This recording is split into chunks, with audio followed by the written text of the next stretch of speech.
برای گفتن من شعر هم به گل مانده، نمانده عمری و صدها سخن به دل مانده.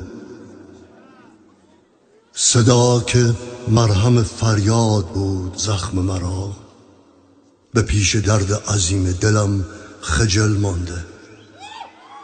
از دست عزیزان چه بگویم، چه بگویم گله ای نیست، گر هم گله ای هست دگر حوصله ای نیست.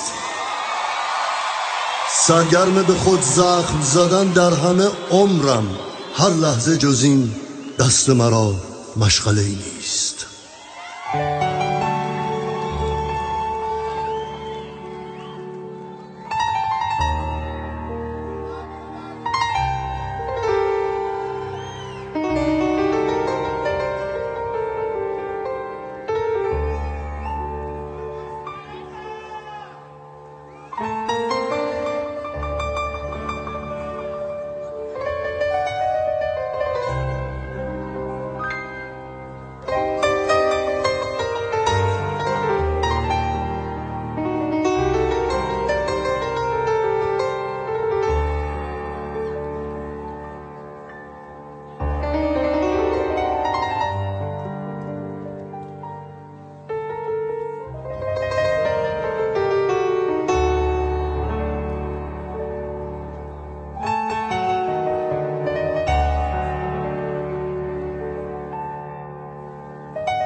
از دست عزیزان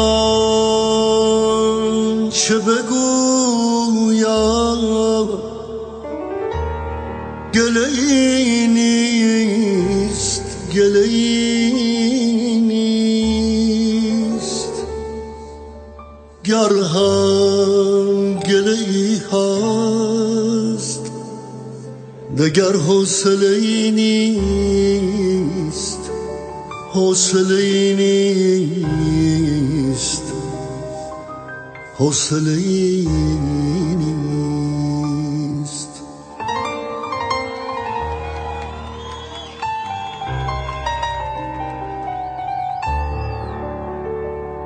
سرگرم به خود زخم زدن در همه عمرم،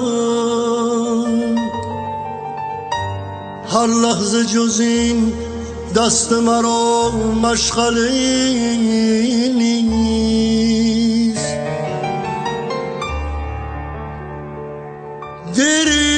دیریست که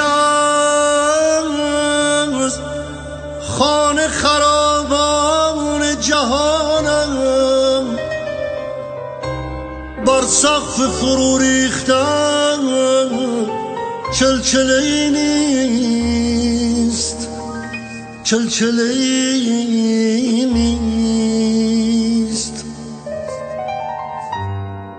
در حسرت دیدار تو آواره ترینم،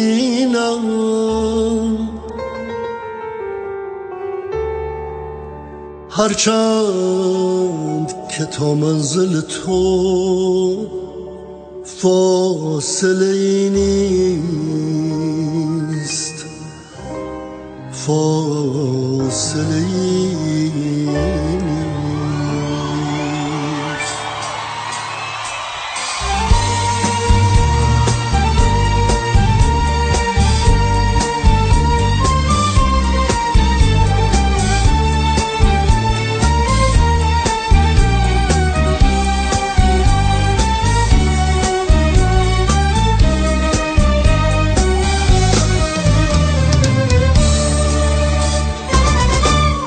روبروی تو کیم من، یه اسیر سرسپرده، چهره تکیده ای که تو غبار آینه مرده.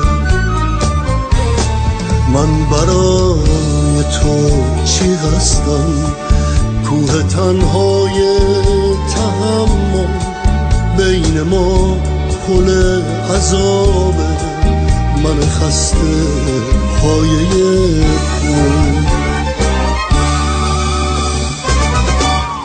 ای که نزدیکی مثل من به من اما خیلی دور، خوب نگاه کن تا ببینی چهره درد و صبوری. کاش که میشد تو بدونی من برای تو چی هستم. از تو بیش از همه دنیا، از خودم بیش از تو خستم. ببین که خستم، تنها غرور عصای دستم.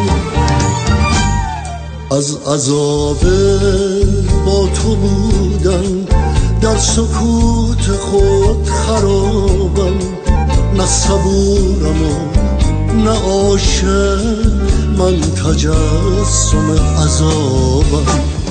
تو سر و پا بی خیالی، من همه تحمل درد.